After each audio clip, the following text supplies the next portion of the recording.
Hi everybody, welcome to my channel 1/35 scale modeler. My name's Dean. I'm looking at the German 8-ton semi-tracked 20mm Flakvierling SD.Kfz 7/1. Now this particular kit is the 1975 version. They never really upgraded it from there, and the model number 35050. It's a 1/35 scale model. Now it comes with 5 figures, and I've had a look at the 5 figures, and because it's a 1975 model, I'd probably recommend changing the figures to something a bit more sort of like more up to date, just to get a more sort of realistic, crisp figure. The barrels on this one, as it says, are movable. There's lots of accessories, and it's yeah, it's just a precision model kit. I don't think they needed to really upgrade it from what they produced in 1975, because the vehicle is what it is. It's a semi-track. It's got the 20mm anti-aircraft cannons on it.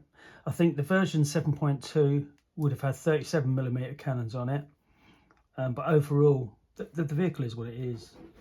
Side of the box is you've got most of this is in Japanese, because I got this particular model bought for me by my daughter in Japan. There you go, model number 35050. In this particular series, you'll see they do the Panzer III, they've got the Panther, the Matilda tank, Russian tank, and the M10 US tank destroyer. And again there. So that's all there is to be said about the box art, really. So let's open it up and have a look inside. So you get one bag with, it looks like 2 screws or a screw of a bolt. These probably look like, these must be what they were using for the axles for the wheels, 2 rubber wheels. Quite cool. 1, 2, 3, 4 bags of screws. Now straight away, you know this is quite an old kit, because in this bag of sprues here, you'll notice that the decals are just loose inside. Nowadays, that wouldn't be something they'd do. Let's have a look.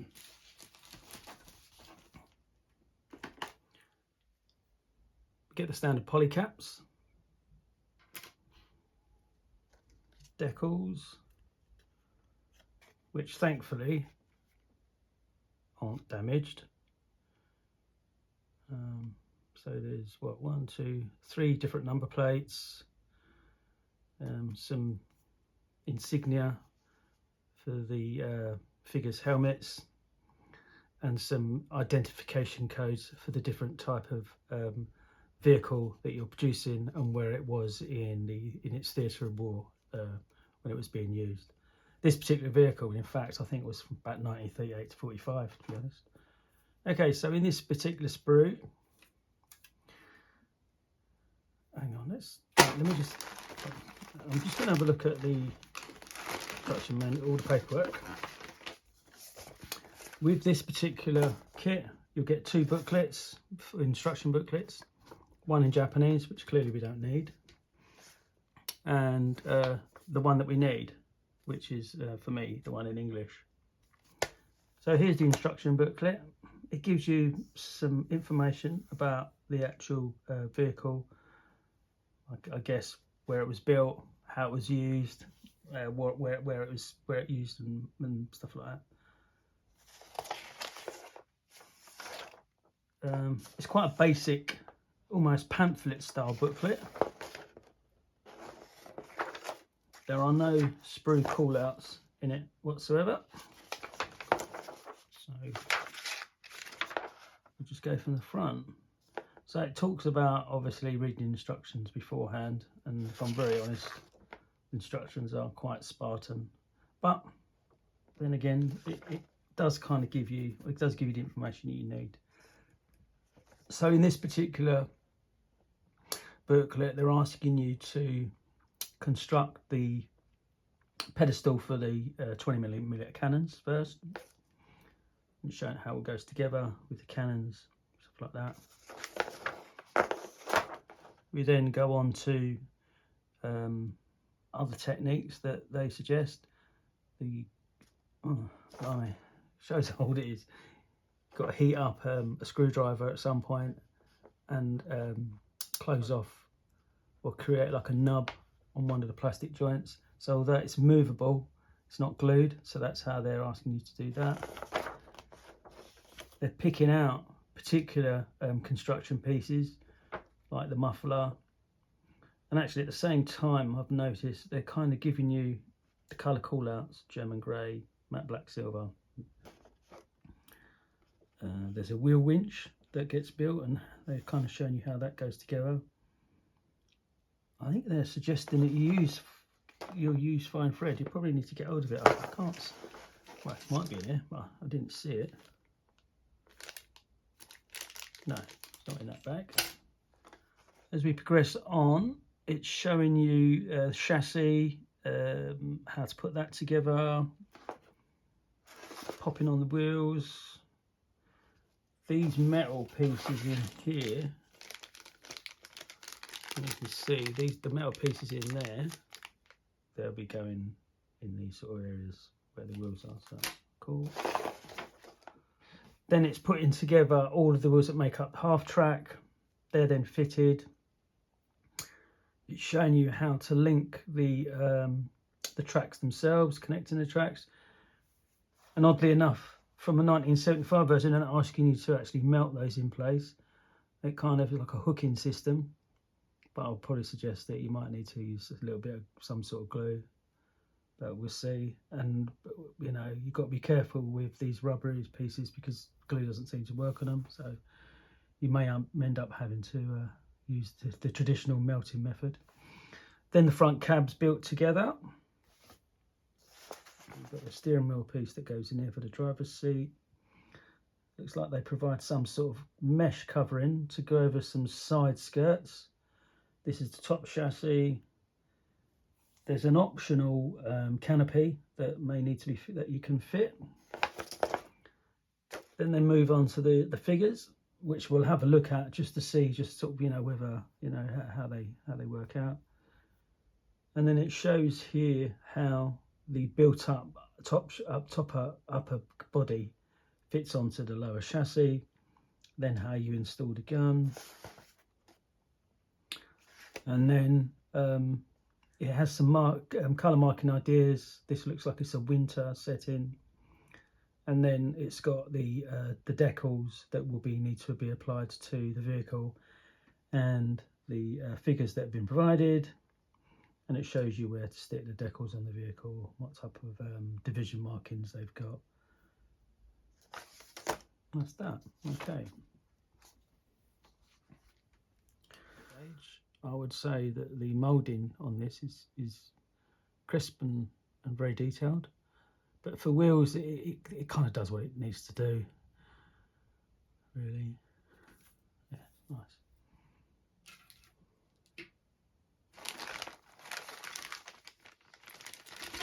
Oh, it's got figures in this one as well. Okay. Oh, here's that piece of mesh that I was talking about. So I think that goes over some kind of side skirts, so it may need to be cut, but they provide you with what I would imagine is enough.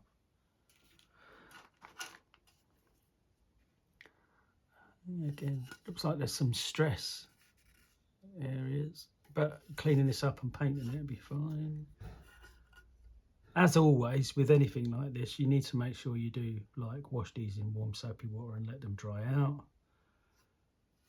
But again, you know, the moulding's good. There's no ejector pin marks visible from areas that you'd be using it. All the ejector pin marks really are where you'd expect them to be, on hidden aspects of the vehicle itself. So inside trim, I think these would be some sort of seat configuration. Yeah, that's like your front windscreen with a frame.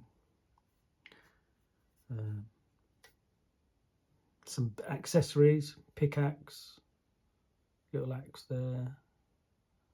That's the windscreen with the wipers on. That's your door frames there. Some shovels. Lots of little interesting pieces actually. which, you know, go towards sort of like making it an interesting piece to look at. But again, as a static model, you know, this would be far suited to a diorama, really. You know, get it stuck in sort of like a field view. Okay, so because it's a winter setting, they've chosen to injection mold these in like a white plastic resin. Sort of figures are, they're not too bad actually. So maybe I was a bit harsh with my initial assessment that we probably couldn't use them. But again, you know, I think then it's down to personal choice. You know, you've got your shovels, you've got your standard rifles, you've got your kind of cartridge bags there for shells, gas mask case in there. You've got their bread bags here. These looks like some kind of bayonets, water bottles, some like casing for the 20mm cannon, pair of binoculars, that'd probably be for the officer, maybe a map bag. Got your helmets, peak cap there, that would be for the person in charge, the officer. It looks like some sort of like canopy sort of setup that may be used to cover the vehicle. Overall though, it's quite nice. There are seams on this, not going to lie, but they'll be easy to clean off with a nice sharp flat blade held against it. So if you do want to use these, then, you know, I can't see, I'll be honest with you, I can't see any real problem. You know, the webbing on it is quite detailed. So yeah, I think it'll be all right. Okay. Now this looks like it's going to be where you're putting together the cannon. So these would be all the magazines that go into the you know, the 20mm cannon. You're making up the edging of the frame here where it spins on that on the pivot table. All the printing and mould lines are very clean. Again, the ejector pin marks are where you'd expect. So, yep, I'd say I'm pretty impressed with that. And like I said, you know, for an old model like 1975, really, they done a good job. This would have been an excellent kit back then, really cutting edge. These are the actual cannons themselves. They're fitted, so you ain't got to stick none of these together, so there'll be no like seams or anything. These just go in as they are. This is the front shield. No pivots. A lot of material here, you know, winding handles for either elevating or turning. But again, you know, ejector pin marks where you expect them to be. Oh, that's handy. The chassis is actually one piece, and they've built up a lot of the material, so you've got like the sump casing, crankcase and all that already in there in place. And that's always a pain when you're building some of these kits, when you're having to put the chassis together, because you get a lot of twist in it, and sometimes you'll end up with a wheel being too high or something. So that's actually innovative in itself. That's, yeah, do appreciate that. Yeah, it's nice, and it's well printed. Again, no flash cleanup. I mean, look, you can even see the little bolts on there. Really nice, really nice. Yeah, really cool. File sprues, and this will be the front cab area. So you're going to have where the driver would be expected to sit to drive the vehicle, more seats, radiator, some sort of control panel, steering wheel, fuel tanks, part of the steering rack, suspension, springs, and again, it's well moulded. And all the ejector pin marks, as I've said before, are all in the right place, exactly where you'd expect them to be, out of view. So, again, this would be a nice kit to build. So these are the tracks.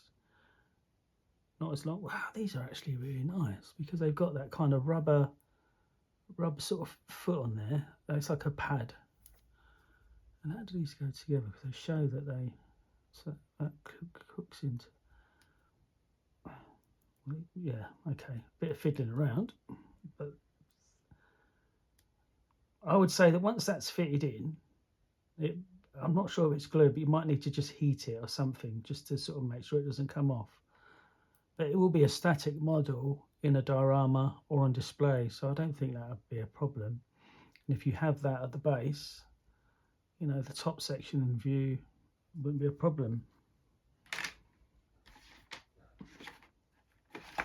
So, what's my view? Well, overall, for a model of this age, the injection moulding, I think, is actually exceptional quality. But again, we're talking about Tamiya now. You know, they've always been good at injection moulding. What will these be like to glue together? I'm not sure. And the reason why I say that is because on some of the older kits, the plastic never really reacted well to cement. But Tamiya have made their cement, so if you're using their glue, then I honestly don't think you'll experience any problems. In terms of build, because there's no call outs, I think you're just going to have to be very careful about where you're sourcing all your pieces. But they are well called out in the instruction sheet, and I think with a bit of care and attention, putting these together, it'll be okay. What type of modeler? I wouldn't give this to a beginner. But that said, for an intermediate, this would be a nice quick build. Not quick build, but it'd be a nice simple build. So I'd say it's in between beginner and intermediate. Overall, this is a nice quality kit. Do you know what? I'm going to put the decals in there just to protect them. I will put my sprues back in their bags. Yeah, as I said, it's a really nice kit. I would recommend it. And to be honest with you, I think you can probably pick this up for what? Just over 20 quid. But yeah, definitely worth it. I'd recommend it.